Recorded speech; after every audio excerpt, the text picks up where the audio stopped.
हे गाईज, आज हनुमान जयंती आहे आणि हनुमान जयंती निमित्त आज मी कोकणात आले आहे। त्याचं कारण असं की कोकणात हनुमान जयंतीपासून मंदिरांमध्ये जत्रा सुरू होतात आणि आज मी त्या जत्रेला भेट देणार आहे। जत्रेमध्ये लाट चढवली जाते आणि हा सगळा कार्यक्रम कसा सुरू होतो हे मी तुम्हाला आज प्रत्यक्ष मंदिरात जाऊन दाखवणार आहे। पहिले मी सुरुवात करणार आहे चोरवण्याच्या रामवरदायिनी मंदिरापासून। मागच्या वेळेसही मी रामवरदायिनी मंदिराचा सविस्तर व्हिडिओ बनवला होता। तो जर तुम्ही पाहिला नसेल तर लवकर तो पाहून घ्या, मी लिंक डिस्क्रिप्शनमध्ये देते आहे। तर चला माझ्यासोबत।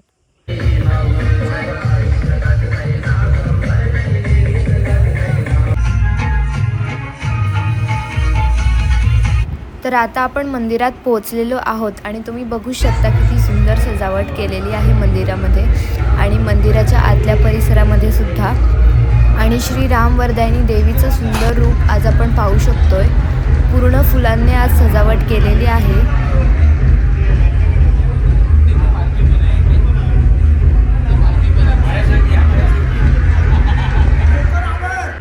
ही श्री रामवरदायिनी देवीची पालखी आहे आणि जत्रेला रात्री ही पालखी नाचवली जाते।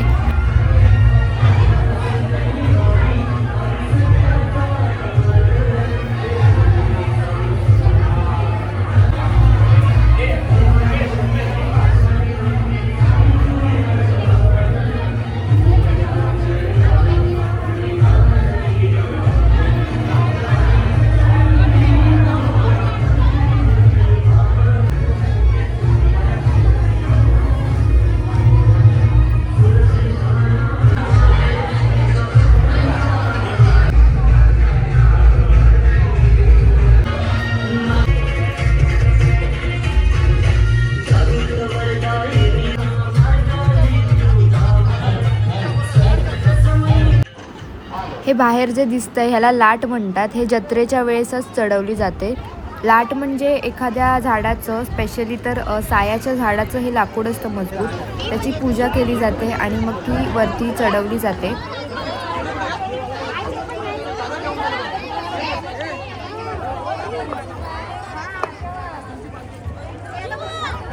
आज हनुमान जयंती आहे तर इथेच शेजारी एक हनुमानाचं कौलारू मंदिर आहे, तर आपण तिथे जाऊया। अगदी सुंदर आणि छोटंसं मंदिर आहे हे, श्री रामवरदायिनी देवीच्या मंदिराच्या अगदी समोरच।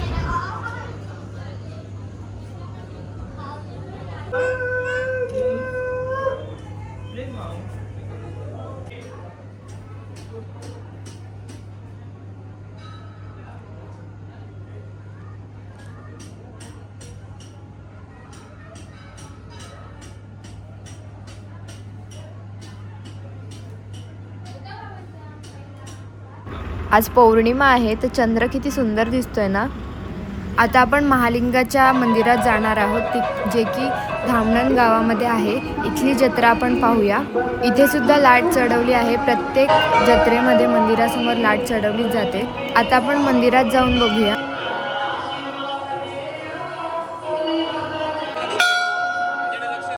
हे मुख्य मंदिर आहे आणि मंदिरामध्येच हे पुरातन दगडी देव आहेत।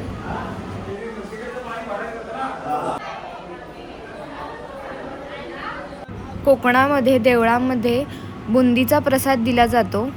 हे मंदिर सुद्धा फार सुंदर सजवलं आहे।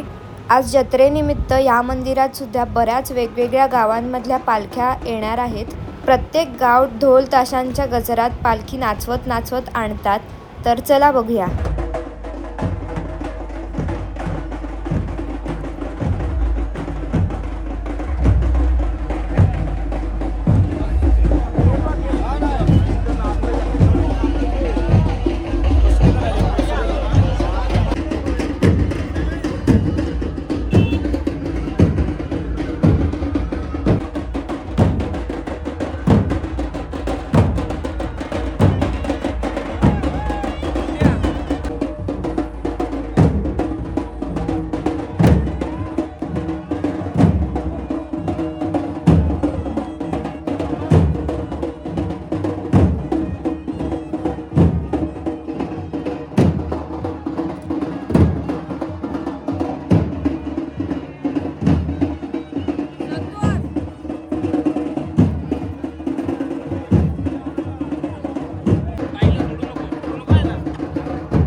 ज्या गावात जत्रा असते त्या गावामधल्या मंदिरातली पालखी ज्या इतर गावातील पाहुण्या पालख्या येतात त्या पालख्यांना भेटून त्यांचं स्वागत करते.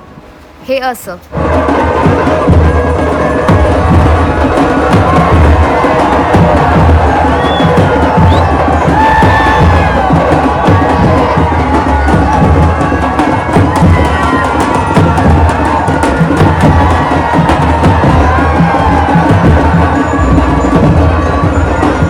जर तुम्हाला सुद्धा कोकणात जाऊन हा अनुभव घ्यायचा असेल तर होळीपासून शिमगा आणि हनुमान जयंतीपासून जत्रा सुरू होतात, तर नक्की भेट द्या.